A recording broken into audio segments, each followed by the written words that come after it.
Hey, what's up? Over the years, I've handled a multitude of various Oppo smartphones, but somehow, tablets never came my way. Finally, I've got the chance to bridge this gap.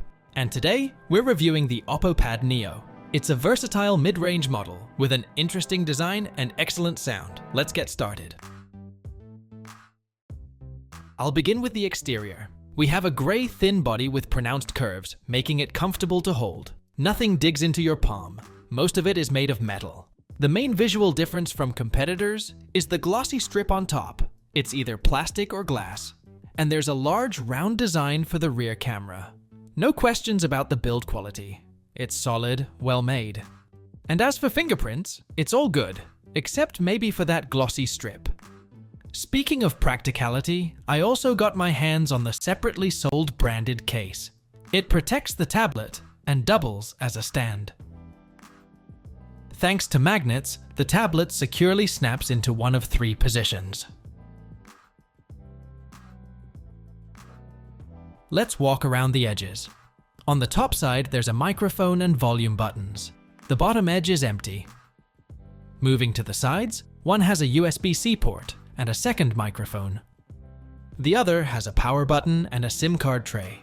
The tablet comes in both a standard Wi-Fi and an LTE version with mobile connectivity and internet. Naturally, I got the second. There are also 4 speakers on the sides.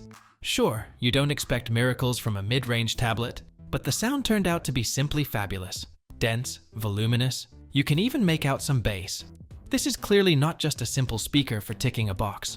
Plus, there are Dolby Atmos sound profiles. Watching YouTube or streaming movies and series is a pleasure.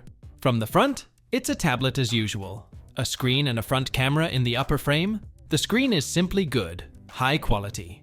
It's an 11.4-inch IPS panel. The resolution is exotic, 2408 by 1720 pixels. Brightness still good for a tablet at 400 nits. And of course, there's a high refresh rate. Here it's 90 Hz. There's also a dark mode, a choice of color profiles, an automatic temperature adjustment, depending on the lighting. The tablet's hardware is a well-established mid-range classic. It's the MediaTek Helio G99 chip. It houses 2 A76 cores and 6 A55 cores, with a 6nm process. The integrated graphics are Mali G57. In my version, it came with 8 GB of RAM and 128 GB of primary memory. The RAM, as is currently fashionable, can be expanded using the main memory. In 2023, this platform can only be conditionally called a gaming one. 3D games run fine on medium settings.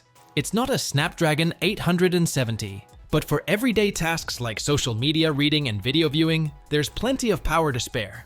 And for the most curious, a couple of key synthetic tests. Geekbench for assessing the processor, and 3DMark for evaluating the graphics. The results don't particularly stand out from other tablets with this chip that I've tested. And briefly about communications. Besides LTE, the tablet has Wi-Fi 5 and Bluetooth 5.2, and of course, a satellite navigation module. An 8,000 mAh battery powers the device.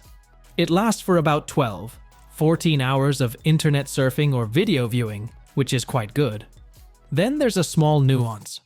The tablet supports the brand's SuperVOOC Fast, charging at 33 watts. However, the power adapter is not included in the package, only a SIM tray ejector and a cable. So you'll have to charge it with whatever you have on hand. Cameras. There are 2 in total, one on the front and one on the back. Both are 8 megapixels. Considering they will mainly be used for video calls and document scanning, this is more than sufficient. Now, onto the software aspect of the tablet. For me, Oppo's firmware has always been among the most polished and meticulous among Chinese manufacturers, and this has been preserved in the tablet. Yes, there's a bunch of additional functionality for enthusiasts, but it's not obtrusive. So we have here ColorOS 13.2 based on Android 13. Plus, there are tablet-specific features, like a taskbar at the bottom of the screen, or the ability to display a couple of apps simultaneously. I recommend checking out the Special Features section in Settings after purchase. For Netflix subscribers and other major streaming services, it will be nice to know that it has a Widevine DRM level of L1, so there should be no restrictions on content display. The only things possibly missing for a full experience are a PC mode and some sort of active stylus. Prices and conclusions. At the time of recording this video, the Oppo Pad Neo in my configuration costs about $370. So, the company has produced a versatile, solid tablet. A decent, though not very gaming-oriented platform, a good screen, plenty of memory. What pleased me the most, of course, were the sound from the speakers and the battery life. And there's also a more affordable version of the tablet for those who only need Wi-Fi and 6 GB of RAM. That's been it. Thank you for watching. Don't forget to like and subscribe. See you next time.